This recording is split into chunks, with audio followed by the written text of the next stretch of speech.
My name is Erica. I came here with severe MCS and severe food allergies and a little bit of OCD that I didn't realize was there. I have had the MCS for, I would say, the last 5 years. And I've had the severe food sensitivity since I was born. And the OCD tendencies, I think that's been a more recent thing, maybe within the last year as the MCS progressed. With MCS, I think that basically started when I was little, and just because I was raised in a moldy household, and in the moldy household, they always sprayed a lot of pesticides because there were a lot of bugs. And so, you know, that just went on and on and on. And then when I went to middle school and high school, well, it was filled with mold too. And so, you know, there's mold and pesticides everywhere. But in my high school in Alabama, you had to look good. And you had to smell good too. So everybody wore a lot of perfume and everything, including me, because I didn't know. And so then I went to college and I was a music major, and the music building was full of mold. You know, the nail in the coffin, the hump on the camel's back was when I went in to have my daughter. I knew all about all this. I knew about my reaction to medications. I knew about my mold. I knew about all of this stuff. And after 26 hours of labor, they decided I needed to have a cesarean, and they used wrong medicine. My daughter Zoe, who's 3, also has MCS. Living life before I came here, it was existing. I was always really nervous about my neighbors because we had new neighbors that moved in, and they really like gain. And even though my house is sealed, it still seeps in. I went nowhere. My daughter went nowhere. The last time we went somewhere was September 2012. At the beginning of September, we went to our safe organic farm because they let us come out once a week. My husband did all of the errands outside of the house. He'd come home and he'd change clothes in the garage, and he'd put on his safe robe, and he'd run upstairs without making contact with us. And he would shower. And then he'd come back downstairs, and if he wasn't safe, he had to go shower again. And we had 5 air cleaners running at all times, the big Austins running at all times. All of the windows are sealed. If there's a fire, I would have to like break the glass to get out, because that's the only way we can get out. And we just lived in a bubble. I lived in a bubble of fear. I heard about DNRS a year and a half ago because somebody's like, my friend told me about this thing that you could do. This is how she talks. And it's a video, and you should order it. And I'm like, a video is not going to help me. Stop telling me all this stuff, because it's not going to help. And I just pushed it to the back of my mind and just said, whatever. And then I heard about someone in Dallas who could help me. And a friend of mine decided to go to that someone in Dallas. And after... she's not getting that much better, okay? So I decided not to go to him. But by then it had been another year and a half of deterioration. And so I was up for like 48 hours one day. I couldn't sleep. I was sitting at my computer sobbing. I'm like, please, just show me something. So, you know, then I go to YouTube and I watch videos of babies laughing to try to make myself happier. That didn't work. It didn't work that time. I was just so far lost in despair. I was losing my ability to crawl my way out of it. And pops up Annie's thing. I'm like, I've heard of this before. So I started looking at it, and I'm looking at the testimonials, and I'm like, I don't have anything else to lose. I'm just gonna do it. I happened by it by chance because I've searched all kinds of stuff, and I've never seen it pop up in a search.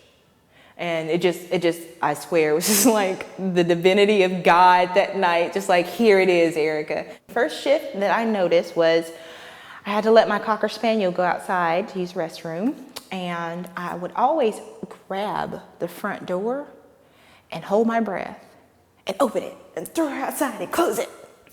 And I did that, and a whiff of Gain laundry detergent hit me, and it was like, I'm okay. It smells like Gain. I know my neighbor's doing laundry, but I'm okay. And I left the front door open. That was huge. That to me signified that something was happening. Something was going right. And that's also when I finally decided, yeah, I'm going to go ahead and go to the in-person thing. And it was a really good idea to come to the in-person because I've learned so much more in 5 days than I did for 10 months with the DVD. Being at the program was seriously like magic. The first day I came here, I was barely able to function. It was good that I got to the room, but I was basically in so thick of a fog, I could barely hear Annie and Candy speaking. But from being here and from filling in those holes or the gaps that I had that I didn't get with the DVDs, I can't even describe it because I'm so different. I have energy again, and not just energy, I'm like old Erica energy, and I can move my hands and talk with hands, and I have a bounce in my step, and even I see the twinkle in my own eyes, you know. I feel liberated. That's the word. I feel liberated and I feel empowered. I feel like I can literally go wherever I want. And I am going to go wherever I want, because where I want to go right now is shopping. I want to replace all of the clothes that I was told to give away and all of the shoes and I'm going to look good. Let's just say that. Yeah. I feel liberated and empowered.